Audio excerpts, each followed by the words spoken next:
Live everywhere. Daily Co's Radio on netrootsradio.com presents David Waldman. Kagro in the Morning Show.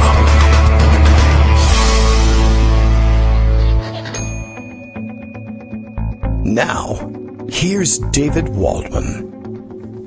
Hey, good morning, everybody. How you doing? It is Thursday, July 23rd, 2020. Time for yet another show, and plenty to talk about today, as usual. Daily Co's Radio now being live, as we are reliably informed from Portland, Maine. Thanks, Bill. Remember, today's secret cognitive ability test words. You may have already committed the previous ones to memory, but we're trashing the whole thing now.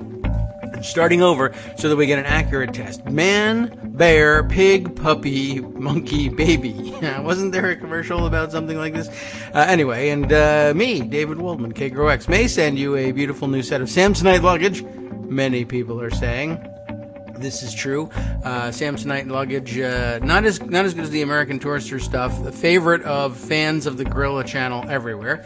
But, it's what we could get. It's a pandemic. You can't always get your brand. All right, plenty to discuss today, including the fact that, let's see, Portland remains under siege. We'll be talking a little bit about that, and we continue to have a small problem with the fact that the person who is imitating or is impersonating the lawful secretary or acting secretary of the Department of Homeland Security, who's supposed to be in charge of all of this. Of course, ultimately the authority comes from the president. I have no doubt that a Trump Supreme Court would uphold all of the action simply by saying, well, all of this is really being ordered by the duly elected president, and it doesn't really matter whether or not you have duly appointed and lawful assistance in carrying out those orders. Of course, it really does, but whatever. They'll do anything to justify what he's working on, I am sure. But we have an enormous problem in that this Chad Wolf fellow does not appear to be legally entitled to be dispatching these so-called federal officers. And, of course, the big problem is no one is sure whether they're federal officers at all. And there's really no way to tell the difference. As we've mentioned in the past, and I see other people picking up on in their discussion of this stuff online as well, there's really nothing that there's no mechanism left in place that can guarantee you that if you are anywhere now, I guess Portland or any of the cities that he's now threatening, I think it may end up being something of an empty threat, but you never know. And the difficulty is that anywhere that people so inclined, like say, Proud Boy types or militia types, anywhere that they can get a hold of the makeshift uniforms that they've been using for these, no one knows who, but it's claimed that they're federal officers. If you can get a hold of a bunch of camouflage-looking stuff and some dopey-looking helmets and some vests that look something or at all in any way, shape, or form like body armor, and enough guns to make people do it, you too can jump out of an unmarked car and snatch your favorite target off the street and make them think that they are being apprehended by federal officers. Whether they'll resist you or not, I can't promise anything. I don't say it's a safe activity. It's certainly not something anyone should be engaging in, but I'm just letting everybody know. Truth is that you have no idea who might be grabbing you off the street. And furthermore, we've seen some people ask, do you have the right to defend yourself against such an abduction? And the answer is, sure you do. You have the right to do anything you want at any time, and then you just have to be willing to answer for it in court. If they don't give you any indication that they are taking you into lawful custody or that they are officially and lawfully deputized to do that, well, sure, you can absolutely resist. The only problem is with them being heavily armed and convinced that they are acting under color of law, or attempting to convince you anyway that they are acting under color of law. The problem is that you'll have to kill every single one of them very quickly and right away. And you can't wait around, and there can't be anybody else around able to witness your resistance. Now we're having the morning problem that we frequently have with Greg unable to make my Skype phone ring on the phone that counts. All right, but there's the notice that it didn't work, so I guess we're now connected. We'll try giving him a call and see if that works instead. We'll give this a shot here. What buttons might I have to press? Let's try this one. Well, we have the sound running anyway. All right, so everything seems to work now. Good morning, Greg. Hi. Hey, good morning. How are you? I'm puzzled as usual as to why Skype decides it's not going to work. It might be It's the striking. day ending on Y, so you can Right. never figure things out. Yeah, no real clue as to why that would happen. And it's interesting watching it happen, too, because the computer that's supposed to answer says, I see that there's activity here. I'm just not going to do anything about it. And all the other that computer probably works for Fox News and was just fired. Just that like could be it. Right. Morning show host Heather Childers. Yeah. Oh, was there another yes. firing? Oh, I missed this one. Okay. Mine Fox is just News an has parted active ways computer. with Heather Childers. We like to do the silly stories first before we get to the good stuff, just so we don't forget them. Fox News has parted ways with Heather Childers after she, quote, dismayed fellow staffers when she came to work while visibly sick in the early days of the coronavirus crisis. Brian Stelter this is a from while CNN reports. So this is something she did a long time ago. Yes, Because this has or been going on as forever. Fema Nazgul puts it, it's a nice name. What? Organization with rampant sexual harassment problems scrounges up excuse to boot woman who appears to be older than 30. Okay. That may be it. Wow, that's that's interesting that it took them so long to get around to deciding what to do about it. But I mean, I guess it sounds more plausible what she's saying here. Oh yeah, you've passed your Logan's Run age here, and you can't be on our cameras anymore. Right. Meantime, Ed younger Henry, of folks. course, was he suspended or fired? I can't remember. He was fired.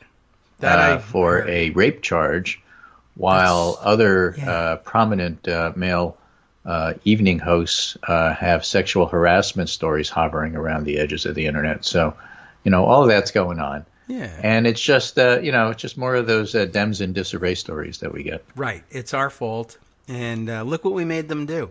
Right. Now, there's some major Dems in disarray stories, but I guess I should start at the beginning. The beginning here for us, which will be right in the middle of the Skype stuff, unfortunately for you. Donald J. Trump this morning, 1 hour That ago. guy? Liz Cheney is only upset because I've been actively getting our great and beautiful country out of the ridiculous and costly endless wars. I'm also making our so-called allies pay tens of billions of dollars in delinquent military costs. They must at least treat us fairly. So where does that come from? Well, John Harwood writes, Putin's core strategic goal is strengthening Russia by weakening the alliance of Western democracies. Here again, Trump advances Putin's objective by mocking those democracies as our so-called allies. Trump has done this consistently throughout the term he won with Putin's help, so that's part of the background. But, it's all part of this whole Fox News, let's attack anybody who attacks the president thing. Yeah, I guess so. But I mean, we'll get into more of that. But Patrick Jovanik, my conservative never Trumper friend that I follow on Chinese economics, writes, I watched a bit of Fox tonight, and now I'm convinced that Donald Trump is the only thing standing between my family and Marxist revolutionary cannibals who want to topple statues of Jesus before making us all get sex changes. I think Bill in Portland, Maine is writing their material. You may be. And well, we're it trying really to get a lot sounds like done. one of our We're morning way behind Bill here. in Portland, Maine, tweets. Yeah. But another Patrick, Partrick, he describes himself as. Liz Cheney disagreed with Trump and Russian bounty, called the administration's treatment of Alexander Vindman shameful, praised Fauci, tweeted real men wear masks, because that's the Montana PSA we talked about on the show a couple of weeks ago. Yeah. She doesn't like Trump's She's America, from- and she's right. So why is that an issue? Because Trump goes after her this morning, and this follows a big fight yesterday. The big story there is from the Washington Post, Sungmin Kim and Rachel Bade write, Republican feuding this week represents broader reckoning over party's future as Trump sinks in the polls. So once it dawns on them that he's losing, they start fighting with each other about what's the Republican Party really about? Is it the Ted Cruz wing who wants to spend zero money on the pandemic? We spent enough, and basically makes every wrong possible choice. Or is it the support Donald Trump at all costs, no matter what wing of the party? Or is it the Tom Cotton authoritarian fascist wing? Or is it the Liz Cheney, let's get back to what Republicans used to be wing? So they're all fighting over each other. There's something for everyone. With each other over what to do next. Here's how the article runs. Tensions among congressional Republicans fueled by the party's diminishing electoral fortunes. That's the main thing here. This stems in disarray theme. Broke out into the open this week as GOP lawmakers sparred over the shape of the next coronavirus aid package, how vigorously to stand behind President Trump, and which primaries to wade into that could help determine control of the Senate in November. Remember, we talked about Chris Kobach yesterday. Yes. Chris Kobach. And it turned out that in this meeting, the establishment senators decided to back his opponent. So they're actually putting some money into Representative Marshall's Kansas primary bid. Okay. And they're afraid that Chris Kobach will win, and that will mean that the Democrats will win, which they might. In the Senate, GOP senators continue to struggle to find consensus on a massive spending bill aimed at mitigating the pandemic and softening its economic impact, a task complicated by the president's insistence on a payroll tax cut that few in his own party want, inter-party feuding over the cost of the package, and disagreements over exactly how the money should be spent. Now, that's the story. Of course, what they leave out, because it's so obvious that why should we even mention it? Part of the reason the GOP finds itself in this situation is because they have tried to govern for how many years under the Hastert rule, which is don't even talk to the opposition party. Let's just figure it out ourselves, and then we pass stuff. And also, stare at kids in the shower. Right, but see, the only reason that works is when you're in the majority. All of a sudden, when your majority is threatened, or like in the Senate, when it's a bare majority, when it's close, it doesn't work that well. No. They never figure that part out, ever, and they still have it. Oh, well. So, if you talk to Democrats in the beginning, you'd get the first three coronavirus relief bills, which actually passed with relatively little problem because Nancy Pelosi wrote them. Yeah. But, when McConnell says, no, I'm going to do it this time, I'll be damned if I'm going to let that woman do it again. And you get this. Okay.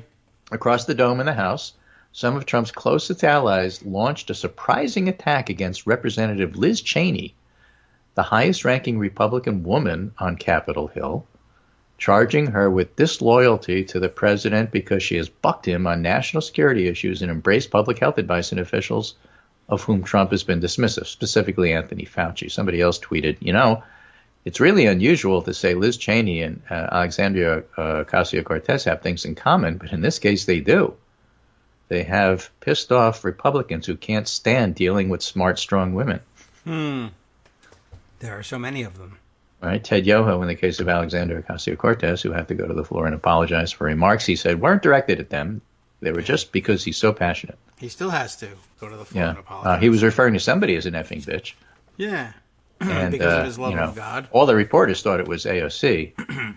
And so he had to apologize for the words, not for who he said it about. And I wasn't saying it at anybody, and I apologize. It was just if a general people comment. Thought they were offended by them, maybe. Right. It's more a comment than a question, he said, as he stood up at his meeting, as he was trying to get his intellectual points across here. Yeah, how come we didn't do that at the Republican conference meeting the other day?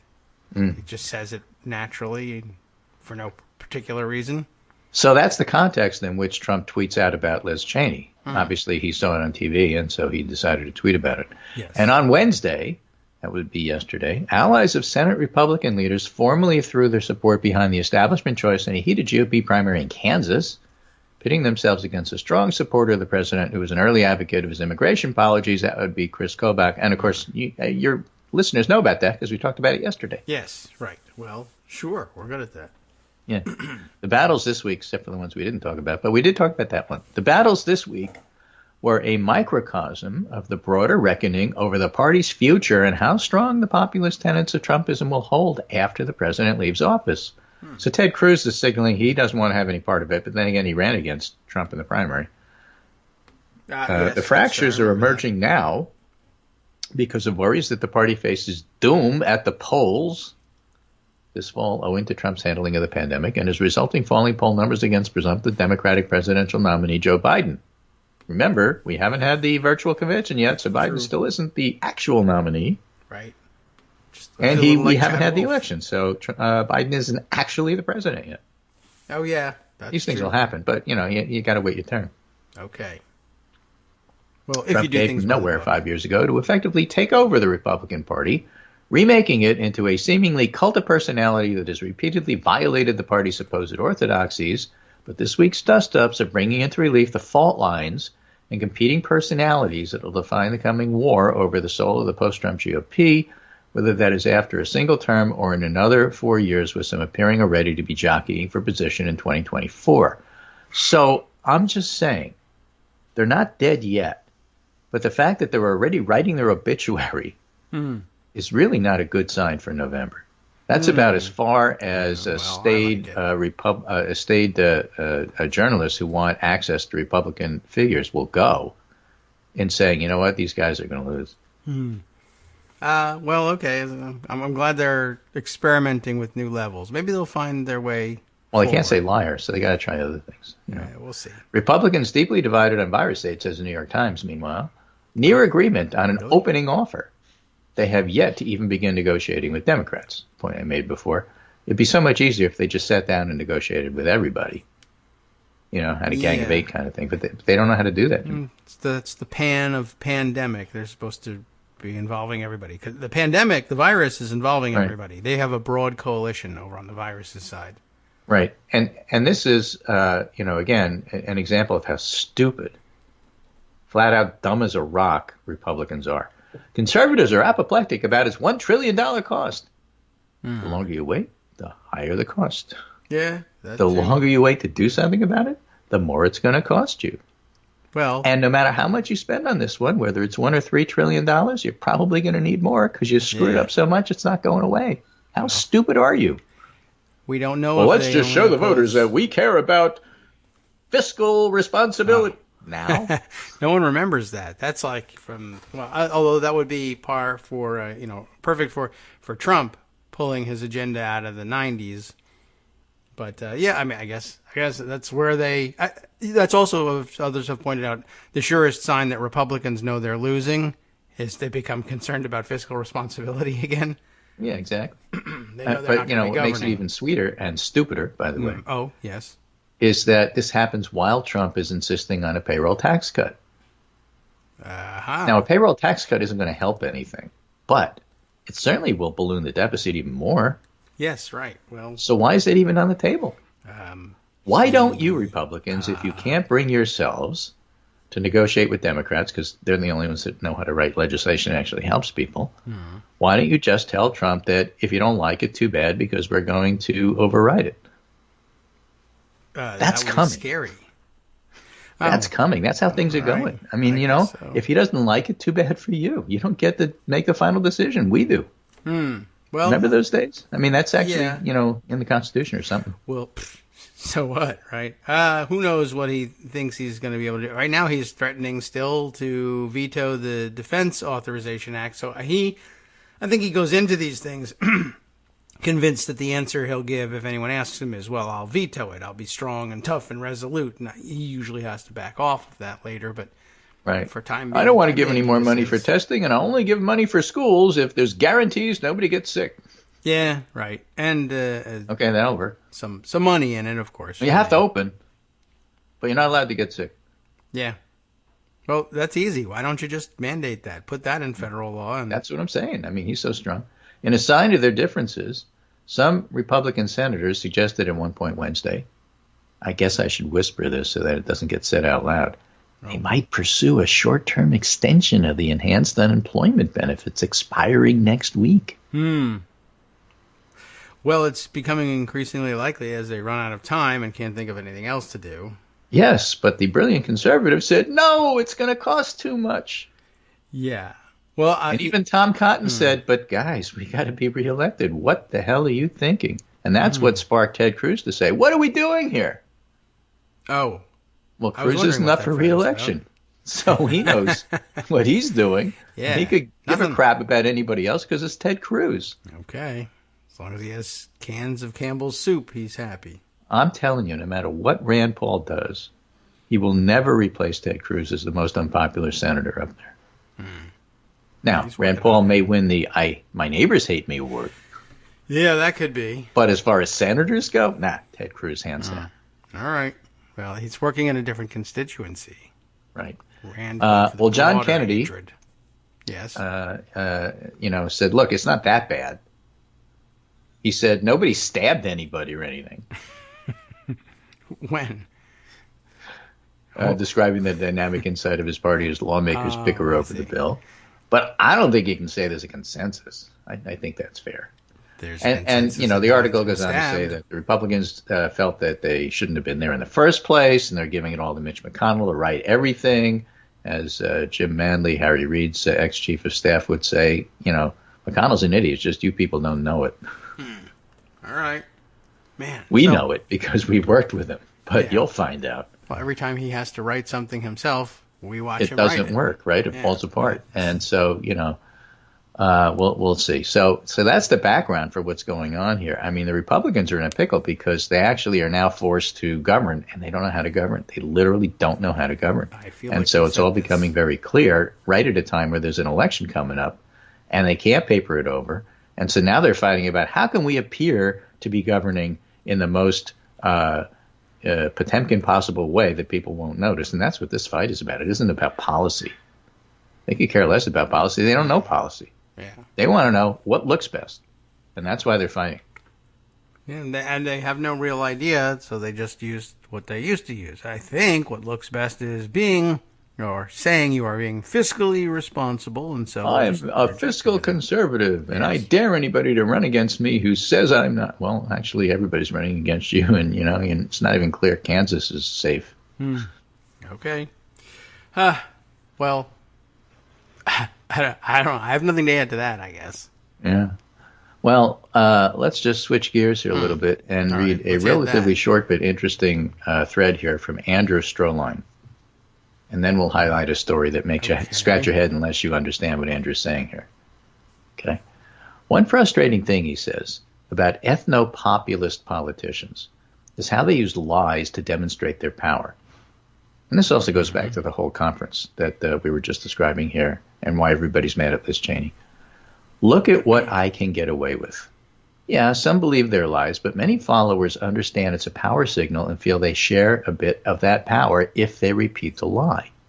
The issue itself, the subject of the lie, is unimportant for leaders and followers. The point of the lie is to prove power, reinforce support, and deepen obedience. That's why they lie so often, not to keep fact-checkers busy. It's a daily ritual of allegiance. That's not to say that fact-checking and calling out lies isn't useful. It's because it keeps the rest of us sane. But challenging the lies will not erode the leader's power over core followers or undermine the daily obedience test because it's about power, not truth.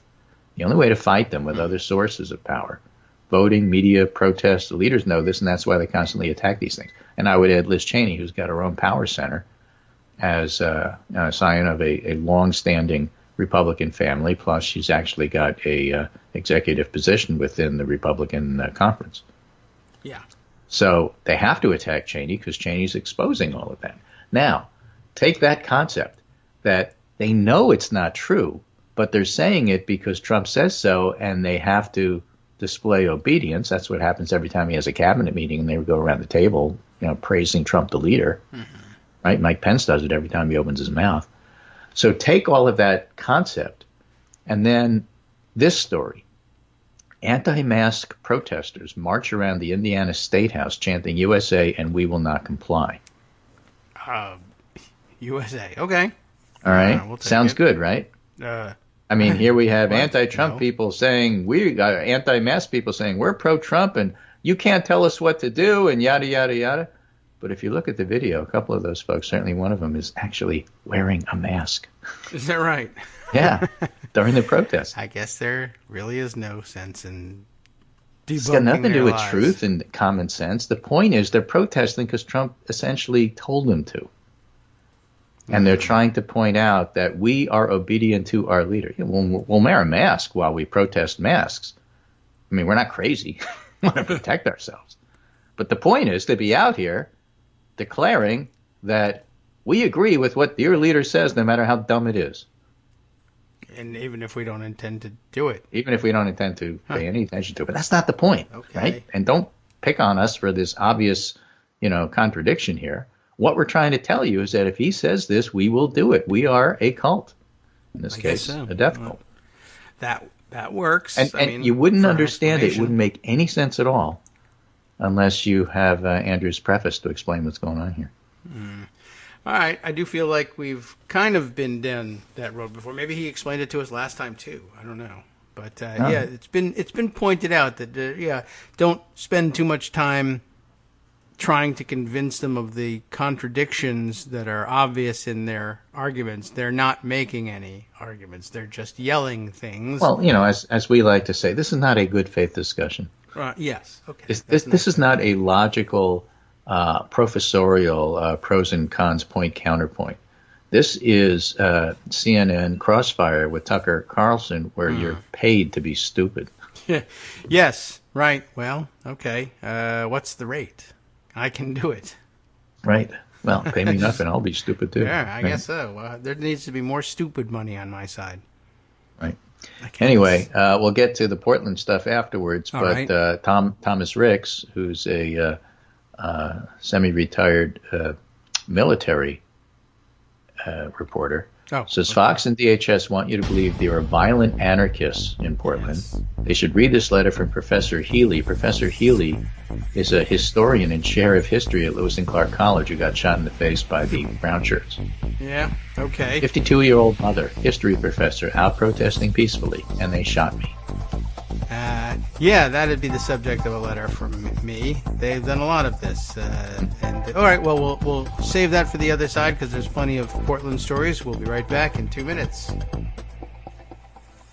Hi, everybody. It's me, David. Let's change things up from the old fundraising pitch for just a minute and talk instead about how you can be a part of our show. If you've got a smartphone or any other electronic recording device, why not sit down and record a segment for us? Read us an important article and give us your take. Or read one of your own original essays, or even just give us your commentary on something you'd like to share that's important to you. Then send the file to me at kagrox@gmail.com, and I'll try and work it into the show. Short segments, a few minutes in length, are easiest to fit in. And of course, I can't always guarantee that I'll be able to play everything, but if you've ever shouted at your radio or TV about something you wish was being covered, here's your chance to change that. Make the show your own. Send your submissions to me at kagrox@gmail.com.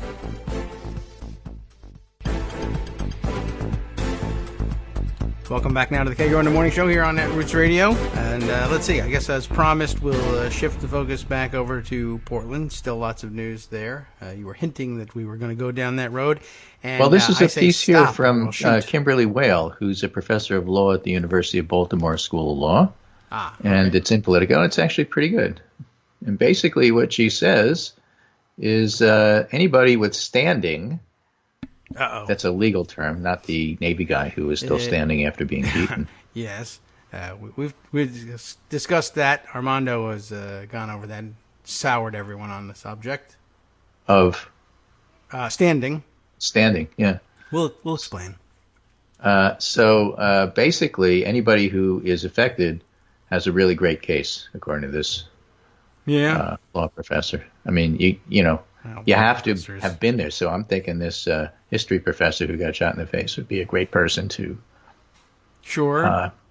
invoke standing. Maybe. Ordinarily. Right. Boiled down, the executive order asserts that the president, as the chief federal law enforcement officer, has decided it's, quote, the policy of the United States to prosecute to the fullest extent permitted under federal law any individual who vandalizes government property, incites violence, or destroys religious property. Trump's constitutional power to execute existing laws isn't in dispute. So if Trump wants to protect statues of dead white men, that's his prerogative. But Trump's executive order goes much further and betrays its malign intent. Many of the rioters, arsonists, and left-wing extremists who have carried out and supported these acts have explicitly identified themselves with ideologies such as Marxism that call for the destruction of the United States. Anarchists and left-wing extremists have sought to advance a fringe ideology And the order further charges that their selection of targets reveals a deep ignorance of our histories and indicative of a desire to indiscriminately destroy anything that honors our past. And there's more and more and more, but you get the point. So kind of runs up against the First Amendment's free speech clause. Mm-hmm. The framers didn't want government singling out certain people for punishment based on what they say. The Supreme Court has thus consistently rejected laws that put prior restraint on speech. Yes. And then goes on to cite some other examples of how anybody who sued would win. From religious freedom to Obamacare, conservatives have long been especially hawkish about government overreach that could block the expression of unpopular ideas. It's happening here, too, and both sides of the political aisle should be sounding the alarm. So, where are the critics of cancel culture when you need them? Right. They're worried that they have already been canceled. Yeah, I suppose.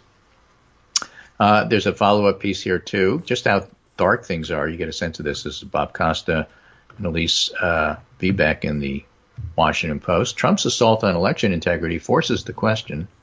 It doesn't beg the question. It forces the question. It's good. It upsets people, purists, when you say that phrase. Yes. What would happen if he refused to accept the loss? Okay. Is that a question to me, or is he going to answer this? Well, that's his headline. What the president is doing willfully and wantonly undermining confidence in the most basic democratic process we have, says Bill Galston, chair of the Brookings Institution's Governance Studies program. Words almost fail me. It's so deeply irresponsible. He's arousing his core supporters for a damaging crisis in the days and weeks after the November election when he loses. I don't think it's going to be all that dramatic. Well, I hope not, because it can I think he's cause just a lot going of to lose, and that's going complications. to be the end of it. But, you got to ask these questions because he's bringing it up. Happy to retire. Most legal experts said it's hard to invent, and I'm not a legal expert, nor do I play one on the internets. I'm just an observer who thinks that some things are doable and some things are just so stupid that they're not. Most legal experts said it's hard to envision that Trump would actually try to remain in office after a clear defeat by Biden, considering the uproar that would follow such a challenge to U.S. democratic norms. Trump's previously said he offers up inflammatory ideas to provoke the media and his critics, but his unwillingness to commit to a smooth transition of power has forced academics and political leaders, including privately some GOP lawmakers, to contemplate possible scenarios. Yes, well, this is one of those places where, I guess, to our credit here, we're finally seeing people taking him at his word. And when someone tells you seriously they are, and literally. right? Yeah, right. So he's hinting that he won't leave in the instance of a defeat. Well, let's plan for it. Okay. I mean, it's not crazy, and given what we've seen from him and others so far. Among the possibilities, Trump could claim victory before the vote in key states is fully counted, a process that could take days or even weeks this year because of the expected avalanche of absentee ballots. Mm-hmm. He could spend weeks refusing to concede amid a legal war over which votes, or he can simply refuse to leave. The president's going to try to steal the election, Biden told Trevor Noah of The Daily Show last month. Biden said he's convinced that Trump loses but won't leave. Military leaders will escort him from the White House with great dispatch, and that probably will be the end of it. But more to the point, I think, and Armando's brought this up on online, Florida tends to count fairly quickly. Yes. So Biden wins Florida, end of election. There's nothing to discuss. Trump can't win. It's over. Yeah, you would. Well, yes, that's numbers and. So if California takes a month to count, who cares? He's already lost. Yes, because we kind of know how California is going to come out, but. Right. So, California is a great example of it takes forever, but it doesn't matter. I guess that's true. If California is the tipping point state, it surely would, but that's not what's going on here. And that's why, I have a lot less concern about a lot of the legal experts here. I mean, I think it's important, and you really should think this through and have a plan and all of that. Put it on the shelf. I don't think it's happening. Yeah, well, it's fine. I mean, you're a pandemic planner. It's okay to plan ahead of time, write it down, and put it in a binder. And if you need it, you know where it is. You're doing your job by doing that. Right. So, but don't lose sleep over it. Okay. What you should lose sleep Blame it over on something else. is something else. Oh. How bad the pandemic is, and whether or not school's going to start properly. Oh, well, it's not. Those are the things you should lose sleep over. Yeah, we have news on that front. Yes, please. I told you that our local school board confused everybody with their plan and offering people the hybrid 2 days in school, 2 days distance learning, or you could opt for the 100% distance learning. The deadline has come and passed. We selected the 100% distance option, and then a couple days afterwards got the news that the whole thing's off. Everybody's going to be 100% distance learning, regardless of what you chose. Maybe everybody picked distance learning. They didn't. It ran about 60-40, and it was interesting that in the elementary school levels, it went 60% stay home, 40% would go to school, and then it flipped by the time high school came around. 60% wanted in, and 40% wanted to stay home, and then they said the whole thing was an exercise in futility, and no one's coming. We don't think the pandemic will allow us even the 2 days. Yeah. So, which is probably true, unfortunately. Yeah. There's a big story in Time, which I think Time magazine, that is, not in Time for the like an opening, all-time that story. I think covers a lot of your concerns, your district's concerns. They happen to be focusing on Middletown, Connecticut. It's by Molly Ball and Katie Riley. It's called As the School Year Approaches, Education May Become the Pandemic's Latest Casualty. I sent you a bunch of pictures from that. I see them. Just because it has all the forlorn kids, distancing at 9 years old, and they look miserable. They do. And that's what happens when you try to send them, True. Yeah, although no more miserable than they looked when they were in chains, hand on each other's shoulders, evacuating under threat of gun violence. Or actual gun violence. Yes. I mean, that horrendous one from Sandy Hook will never be forgotten. But here you have a kid sitting at a table with a barrier, a plastic barrier, framed to look like an iPad, with the teacher on one side and the kid on the other. That's kind of funny. It looks like from the back, I guess. It's taken from the teacher's side, and I don't know what color the other side of the thing is. Maybe it looks like an iPad on the other side. This makes it look like one of those old, like a slide, slide. And then you have another kid in the distance behind one of these things too, and it's going to be really, really difficult. I think, more to the point, the average district, it's going to cost $1.5 million of money that they don't have in order to prepare for opening in the fall. I can believe it, and it's probably low in some places. All right, well, I'll take a look at this thing. We were not the only county to do that. The whole cluster of Washington, D.C., suburban counties, Montgomery County, Maryland, Loudoun, Fairfax. I think Arlington had already done it. And I think, like the other day, once Montgomery County flipped, everybody else had emergency school board meetings. Our guys voted at 2 a.m. Wednesday morning to finally stop debating and say, all right, we're sending all the kids back home again.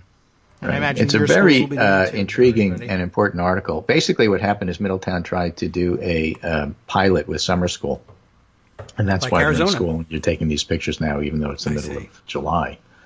And they just wanted to see how it goes. Are you sure they weren't crisis actors? And it's not going well.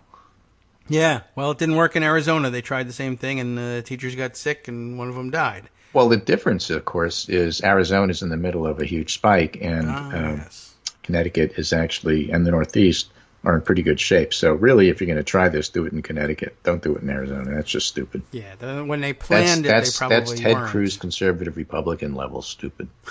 Try this where it's least likely to work and most likely to do damage. They probably came up with the plan when they thought they were going to just miss the pandemic entirely. Yeah, I suppose. So this is a piece actually in Daily Coast by Black Sheep One, who lives near Lubbock. How bad is the pandemic in Texas? And I'm reading it, and it's actually pretty bad. But the Don't forget, Texas is the place that had 85 infants who are under the age of 1 tested positive. By the way, there was, I think, a 9-year-old who just died in Florida. Kids don't get it, Greg. Kids don't get it, right? Read that and say, okay, let's go back to school. Yep. Well, yes, but it's only one kid in a country of 320. Yeah, tell that to parents. Right, true. There's 3 kids for lawn darts. 3 here in Lubbock. We're not at ICU hospital 100% capacity yet, says this story. There are 184 ICU beds in the city with 47 COVID patients currently hospitalized in them per the City of Lubbock's Department of Health. Out of more than 1,325 beds, 66 are in use for COVID today, but that's at 6:30 p.m. local time yesterday. And let's put this in perspective. I'm on the South Plains, right square in the middle. Lubbock's home to the Panhandle South Plains Fairgrounds, the 24 counties in the region. And we're in the part of Texas where there are lots more miles of open farm and ranch land than there are urban areas. A handful of counties in the South Plains currently are not reporting any cases. Most of the counties with single numbers are similar. Lots of wide open land, a few ranch or farmhouses scattered out. King County's whole population is fewer than 1,000. It's one of several counties in this part of Texas where the only full-time medical provider is a veterinarian. Oh. They don't even have a school nurse. Okay. And we're seeing cases go through the roof here. That's bad. So I hope the veterinarian knows what he's doing. Right. And then he adds at the end, Trump and Abbott think they're going to get schools back in regular operation in 3 weeks. They better think again. Nobody's going to be back to regular operations in 3 weeks. I should think not. And in fact, probably still be on the upswing in 3 weeks. Yeah. Okay. So that's the story. Okay.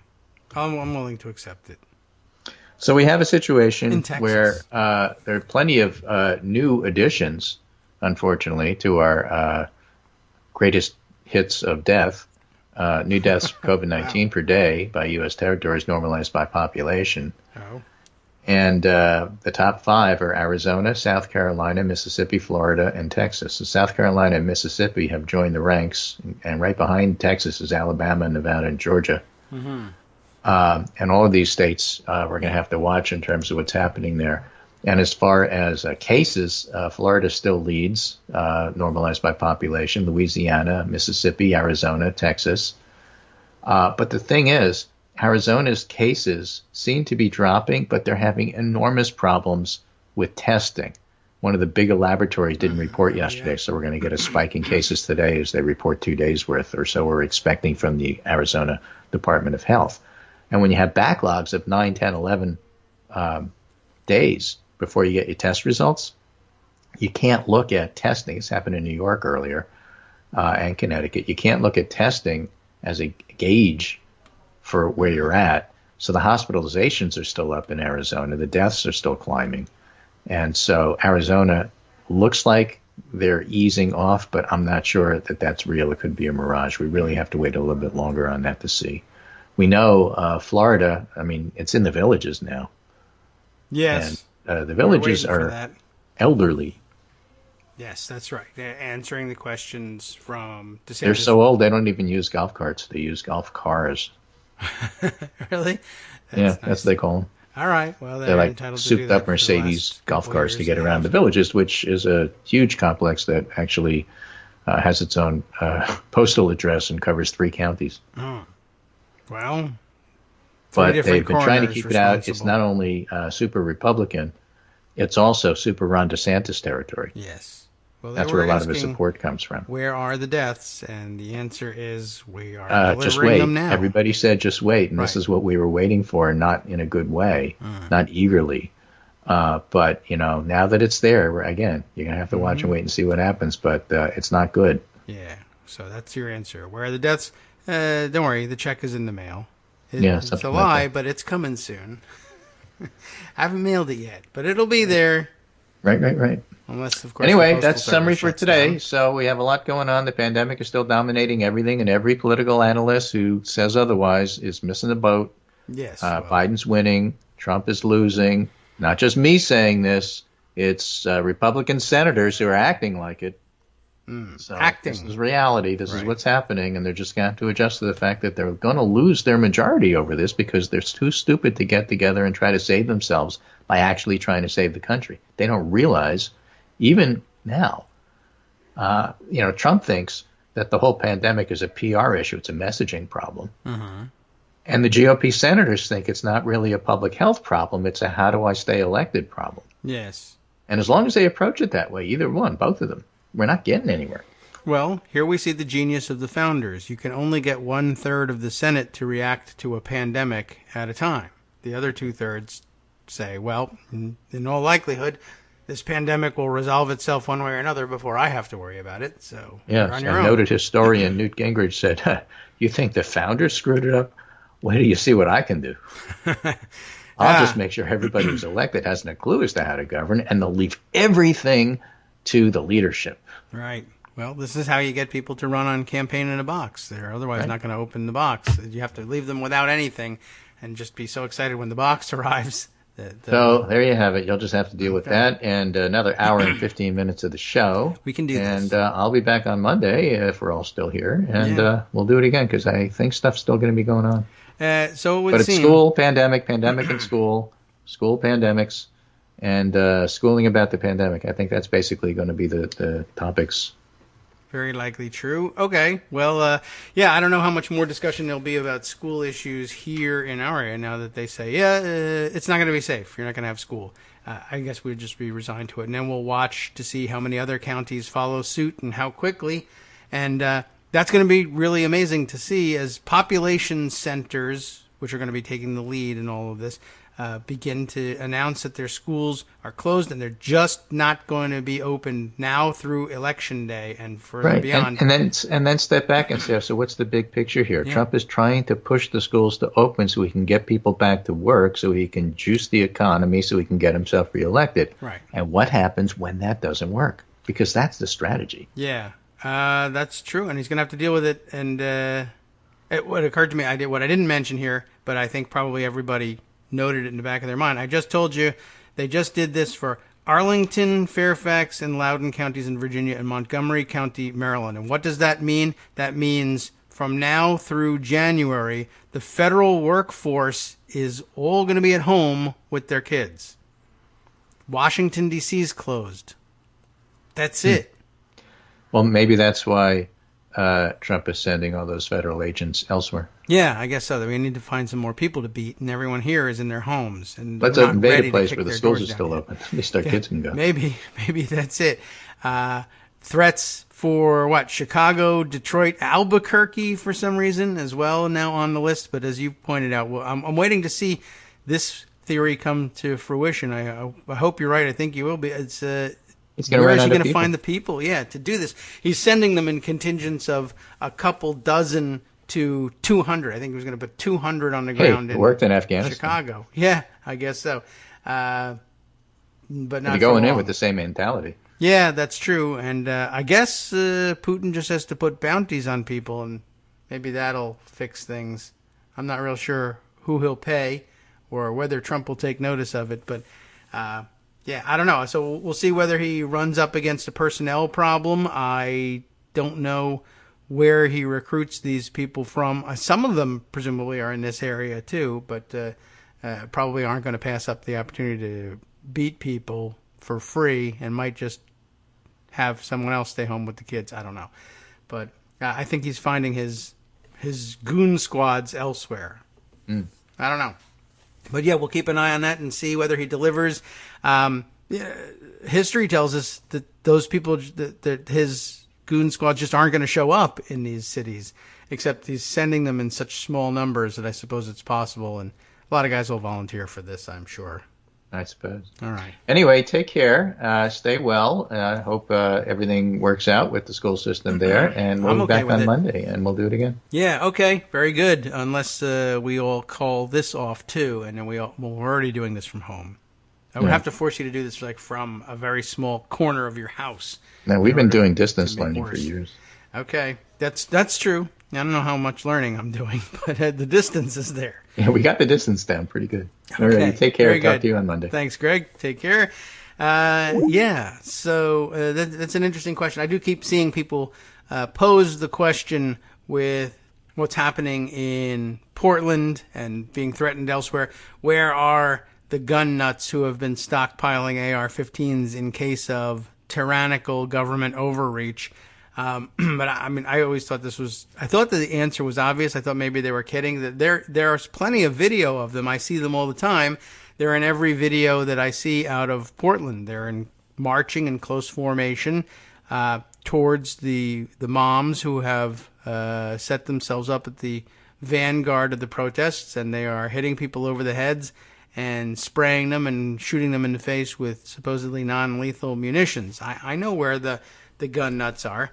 They're taking these jobs on a volunteer basis, possibly working as goon squads for the illegally installed, not actually acting Department of Homeland Security secretary. They're not missing from the photo. They're just wearing new clothes, and you don't know that it's them. And they're not even new clothes. They actually brought their own stuff, right? So they're putting want ads out there for goon squad members and saying, BYOC, bring your own camouflage. And they know that they've all got it. They've got their helmets. They've got their own vests. And so it's a very low-cost operation, I guess. So it's got that going for it, which is nice because they're fiscal conservatives. So it works out very well.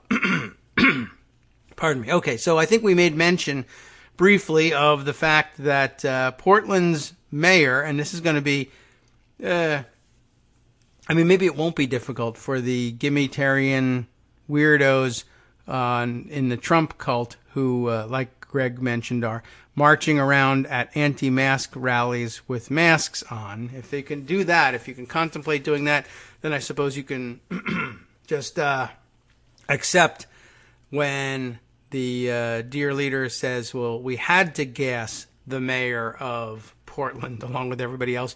After all, he too is a radical leftist Marxist who stood for democratic election in Portland and took an oath to uphold. I don't know, what do you, is there an oath of office for the mayor of Portland? Maybe not.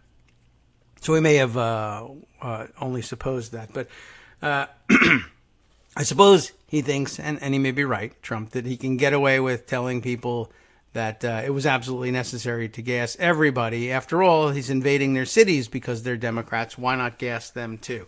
But that was news made overnight. Interesting. It was an interesting scene all by itself as the mayor hit the streets. Ted Wheeler is the mayor of Portland, and I see one of the trending topics, in fact, on Twitter. Portland Mayor Ted Wheeler holds listening sessions with demonstrators as protests continue. And because this couldn't come off without throwing some kind of bone to the conservatives or to the mainstream middle of the roaders, apparently when he hit the streets for a listening session, before getting gassed, before standing, I guess, with the protesters and getting gassed along with the rest of them, elements of the crowd were booing and hoping to shout him down and deny him the opportunity to speak at the listening session, which really, honestly, shouldn't even be hard to do, right? This is about listening, so why don't you stop speaking and listen? But that logic isn't working anywhere, so it wasn't going to work with the mayor either. And, politicians are not going to do a listening session without a speech about what great listeners they are. But apparently he was being heckled, and they were attempting to shout him down. Don't listen to him. He has no right to speak. He's a fascist, just like these, whatever they are, in uniform, marching around and whacking us and gassing us. And I guess I don't know whether he had plans to stick around during a gassing, or they were hatched right then and there to show that he's not the fascist that these outraged citizens accused him of being. I am just like you and going to get tear gassed right along with you. And, I don't know. I guess it depends how you see it, but we've seen this a little bit in some of the major cities around the country where demonstrations haven't continued the way they have in Portland, but during the demonstrations where mayors came out and wanted to lend some support to the Black Lives Matter movement, but weren't willing, as many protesters demanded, to call off the police, the local police who are under their control. And it does send a bit of a mixed message, I'm sure. But we've talked about the tightrope that elected officials have to walk, and it's indicative of a greater problem, and one that I think is getting more attention as we address this issue of police brutality. But rooting out or at least coming to understand the political power that police and police unions wield. There's reports right from Portland that what cooperation these federal goon squads are getting, they're getting from police unions acting outside of their regular chain of command because the elected leadership is opposed to cooperating with the federal officers, if you want to call them. I don't know what to call. I can't call them troops. They're not troops. They may or may not be officers. I don't think that they actually are. But I guess if the if the local constabulary isn't on the same page as the duly elected leaders, well, you have a problem for one thing, and it is a very dangerous problem. I mean, if you're worried about the possibility of outright martial law, or whether or not Trump would be removable from the White House either by the military or anyone else, as Joe Biden promises. Early indications. There are a lot of early warning signs in what's going on in Portland. One would be that the local police are not strongly enough under the control of the civilian leadership. I mean, police are actually civilian officers, but as opposed to being military. But you get the idea. It's an analogous divide. But if the local mayor can't keep them in line, she may be able to he or she, depending on the mayor, of course, may be able to keep them from acting officially in concert with the federal things, monsters that have shown up. But if that's the case, they simply go around the mayor and act outside of the formal structure and offer their assistance through the unions, which is troubling and weird, and maybe an analogy to a real problem on the federal level, with if the military isn't compliant with and obedient to the duly elected civilian leadership in this country because they disagreed with the outcome of the election. And I guess the other example, as we ponder whether or not it's absolutely out of the question and totally crazy to wonder whether or not Donald Trump will leave when his term of office is up, we are reminded, I don't know why we think he would leave when his term is up. Chad Wolf didn't leave when his term was up. He's still there, and no one's done anything. So what lesson might Donald Trump draw from that? Well, if he's a star, they'll let him do anything. Welcome back now to the Kagro in the Morning Show here on Roots Radio. Let's catch up on this. I was discussing right at the beginning of the show, and I guess we've come back around to it.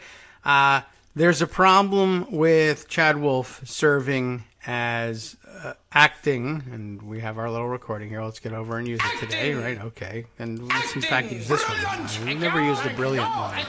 Thank you for using it. So Chad Wolf, he claims to be the acting Secretary for Homeland Security, and there are many issues with this.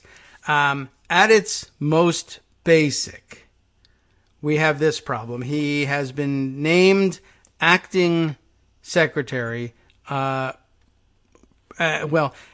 presumably under the authority of the Federal Vacancies Act, or in fact the Federal Vacancies Reform Act.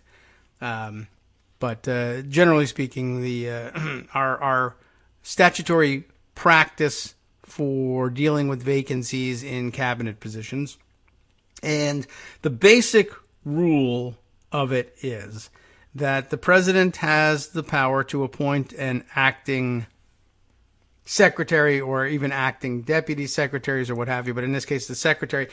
There are rules about from where in the organization he can draw people who are entitled to act as acting secretaries if necessary. Of course, the secretaries are supposed to be approved with the advice and consent of the Senate.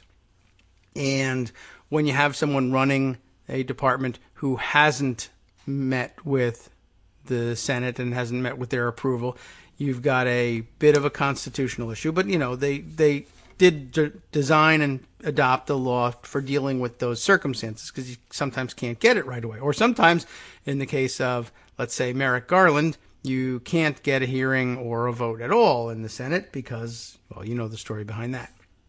At any rate, the most basic breakdown of the rule is that in the case of the president naming an acting secretary, that person who's named to the position can serve for up to 210 days, apparently, and with an extension being possible if you if the president then nominates that acting secretary for the job permanently to face the Senate for confirmation, then you can extend the deadline. And there's all sorts of technicalities looming and swirling all over the place in this rule.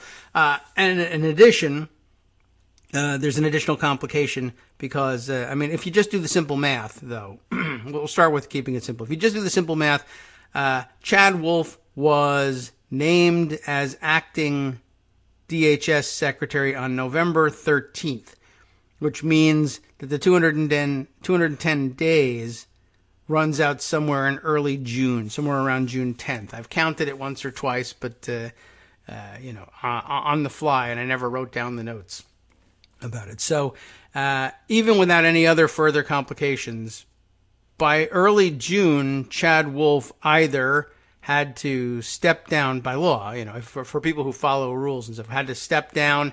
I think there's actually a wrinkle in the Reform Act that you can continue to serve, but you can't be paid from the federal treasury. And I don't think that axe has been brought down either. But I guess it would be slightly easier, perhaps, to bring that one down. It might not bother Chad Wolf. He might be perfectly fine to stay on a so-called volunteer basis. And then, the Koch brothers just send him $1 million or something like that. That, too, would, of course, be illegal. But that wouldn't bother anybody because it's not likely to be enforced in any way.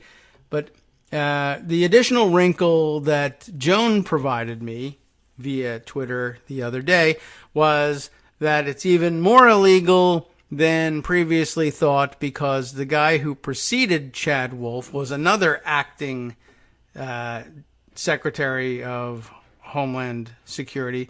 You recall that I guess we haven't had an actual Senate-confirmed Department of Homeland Security Secretary since Kirstjen Nielsen, who resigned, I think, in April of 2019. We've been working on an acting basis since then. And we had, what was his name? I can't remember his first name, but McLennan, you remember him? And actually, you can find him. I was reminded of his name the other day when I went to Twitter and I was looking for Chad Wolf's Twitter handle, and I was saying, who uses the DHS official stuff? And the first one to pop up when you put in the @DHS was Acting Secretary Kevin. There he is, Kevin McLennan. And I don't know, I can't remember exactly how long he stayed in office, but I guess he must have complied in some fashion. We wonder whether he was forced out. We could take a look. Let's do the research right here online. So Kevin McLennan. Well, let's look him up on Wikipedia so that they can give us all of the the dates of appointment that we need. He was appointed on April 11th, 2019, as acting secretary, I guess, following the Kirstjen Nielsen resignation. So let's go over to our calendar function and flip back to, where we go. We got to get back to 2019. So April 11th, and then how many more days do we have left in April? So 1, 2, 3, 4, 5, 6, 7, 8, 9, 10, 11, 12, 13, 14, 15, 16, 17, 18, 19. Did I get that right? 19. Yes, the math would have told us that 30 days minus the 11 that he didn't serve in the beginning of April. So 19 days in April, right? And then we've got, now we have to go to the calculator just to keep track of things. So 19 days in April, 31 days of May, and then what do we have? 30 days in June, and 31 days of July. That brings us to 111 days through July. Then August has 31 also, 142 days. September, 30 days. October has 31, and what do you know? That's 203 days. And then it says here in Wikipedia that he stepped down on November 13th. So That's, well, another, let's see. So we'll say 12 days in November. That brings us to 215. So he's just kind of snuck over the line there by 5 days or so. But clearly, he was getting ready to depart around the 210-day mark because law. And maybe they needed an extra 5 days to find who's next. Part of the problem with the Trump administration and their compliance with the Vacancies Act is they don't know what they're doing, and also they have so few confirmed officials at all levels in most of these departments that some of the more obscure clauses in the Vacancies Act come into play. It's normally not a great difficulty because normally you have a secretary who's Senate confirmed, and then there are a number of deputy secretaries, and often the statute, or sometimes the statute, hands off some authority to the secretary, an approved secretary by someone who's been approved by the Senate, can rearrange the order in which the deputy secretaries would be called upon. They have a succession rule, just like we have succession statutes for the presidency. If the president dies or becomes incapacitated, or serves a term in prison or what have you, as the case may be. But the Trump administration has made it really difficult because they're like way down low in the barrel on deputy secretaries. Some of those positions are vacant. Some of the people who are in the position are only acting deputy secretaries, and it's not entirely clear whether there's any authority to take a mid to high level bureaucrat who became acting deputy secretary by virtue of the resignation, firing, imprisoning, what have you, of the original deputy secretary, whether they are of sufficient rank and acceptability to the Senate to move them up to acting deputy secretary and then make them acting secretary when you're really scraping the bottom of the barrel. That's where Chad Wolf essentially came from. And I guess I can open up his profile too, and we can get some sense of where he can. Look at this. He didn't even really shave for his headshot that they use on Chad, the Wikipedia page here. He was, let's see, he's acting secretary now. He was previously Undersecretary of Homeland Security for Strategy, Policy, and Plans, and he took that office by being bumped up from Assistant Secretary for Strategy, Plans, Analysis, and Risk. So he was an Undersecretary, but before that he was an Assistant Secretary, and now he's just the Secretary. I mean, this is really kind of dumb. From February, and look at the rapidity too. February 2019, he becomes Assistant Secretary, and then he replaces his boss simultaneously. That's really interesting. So he was Assistant Secretary of Homeland Security and also was simultaneously Undersecretary, and then so he became his own boss. Well, that's convenient. And then moved up from there, somehow jumped up to acting secretary. Well, anyway, McCleenan left around the 210-day mark and made way for a big cipher. They didn't know what they were going to do there, but they finally dug around long enough in the statute to figure out that they thought that they could put Chad Wolf there. But it was pointed out to me that that is not clear. That University of Michigan law professor Nina Mendelsohn, I'm told here in I think a clip that Joan grabbed for me from a Washington Post article. Maybe we should go dig that one up.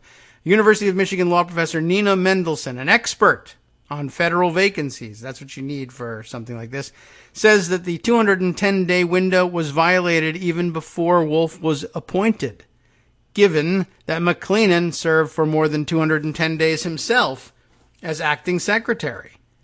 So I don't know whether you're able to do a succession of people for 210 days at a time, or the intention of the law. Probably the intention of the law was you get 210 days to find yourself a permanent replacement. And the only extension that's available to you is if you say, all right, well, to hell with it. I haven't found a suitable replacement, but I will name on day 209, I will name the current acting secretary as nominee to become the permanent, well, not permanent, but the regular Senate-approved secretary, even if they don't get their hearings and they end up ultimately losing their bid for Senate approval, they can continue to act. The rest of this clip here says, the language of the Federal Vacancies Reform Act is very clear. Now, I don't think anybody else thinks so, but for her, an expert, it's very clear. It's 210 days beginning on the date the vacancy occurs, so an acting secretary cannot legally serve past that time. So, yeah, so several problems, I guess. The smallest bore problem we have here is that McClellan served 215 days. And so the vacancy should have officially come open on not November 13th, the day he stepped down, but 5 days earlier than that. So the smallest problem we could say is that maybe even if Chad Wolf was legally in position, that his term, his 210-day clock, starts not on November 13th, but on November 8th, when McClellan officially was no longer allowed to be acting secretary. So that doesn't add a great deal of trouble to the analysis. But either way, no matter how you slice it, there's no interpretation of the act under current circumstances in which Chad Wolf should be considered the Department of Homeland Security Secretary, acting or otherwise. And so here's something for you to do about it. I took it upon myself, since the government of the United States is going to be no help in enforcing the Federal Vacancies Act, and there's some question about who would have standing to enforce it. That's one problem. There's the one standing issue of, can someone who has been injured by the federal goon squads sue the federal goon squads anyway, or the Department of Homeland Security, or the president, or somebody, for their injuries? And that they might be able to do, and it's easier to imagine winning the case on standing if you are a person who's been injured by these federal things, as we keep failing to come up with a real word for them. But the other question is, can anybody sue to get Chad Wolf to acknowledge that his term is up and leave? And the answer there is likely no. Here, I think the courts would be much more reluctant in trying to recognize somebody with standing, and standing would be a great way to duck the issue. But anyway, I figured in the absence of having a government that would be willing to enforce this law, we turn to our substitute governments, social media, because why not? These companies are gigantic and they run and work like governments, and they overthrow duly elected leaders of these governments left and right. Well, at least here in the United States. Well, only left for them. But anyway, so we got to turn to the real power in this country. And I guess we probably should have started with Facebook, but I'm just not active enough on Facebook to know how they work. Twitter, though, I'm pretty familiar with. And Twitter has been the more forthcoming in terms of tinkering with its rules such that they might be, perhaps, you might do well to bet a small amount on their coming through with enforcement mechanisms. I think we just saw the other day, in addition to a few of the other enforcements that they've placed in throwing off neo-Nazis occasionally, they had a big QAnon crackdown the other day and eliminated, locked, deleted, or otherwise disposed of several thousand accounts from QAnon nuts across their platform. So what I did was I decided, I wondered why Twitter continued to believe that Chad Wolf was entitled to the use of a verified account that identifies him as the acting Secretary for Homeland Security, when in fact he wasn't. And wouldn't they want to clean that up? And wouldn't they want to eliminate this account or otherwise sanction this account that was spreading the disinformation on a matter of national security that Chad Wolf was the acting Secretary of Homeland Security? So I used their mechanism, or I tried to use their mechanism, to report him. You frequently see such such accounts reported to Twitter security. And so I did it, although it doesn't offer you very many options. It covers most bases, but I'm sure they never contemplated exactly what this situation required. I hit the report button, and it asks you on what basis are you reporting this account? And the only one that fit was that they were impersonating someone else online. And then you have to tell them, all right, well, what's the account name that's doing it? And what's the name of the person, the real life person that they are impersonating? So the problem is, of course, you have to report what's his handle here is DHS_Wolf. That's Acting Secretary Chad Wolf in the identifying line here. So you're reporting DHS Wolf as impersonating Chad Wolf, I guess. I mean, he's not actually impersonating himself, but as I think our friend Grudging One, when he complied with this and made his own report, said, well, what we should do is you report them as impersonating the lawful Secretary for Homeland Security.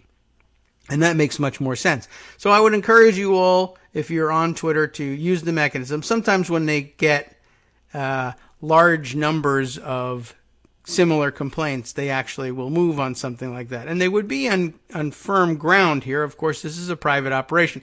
I did have some troll somewhere insist that, Wolf is the Secretary of Homeland Security until a court says he's not. I don't know if that's really the way it works necessarily, but it's a non-crazy claim to say, well, until a court settles it, we have to assume he is the secretary. I mean, I think that's the wrong interpretation, but it's a non-crazy one.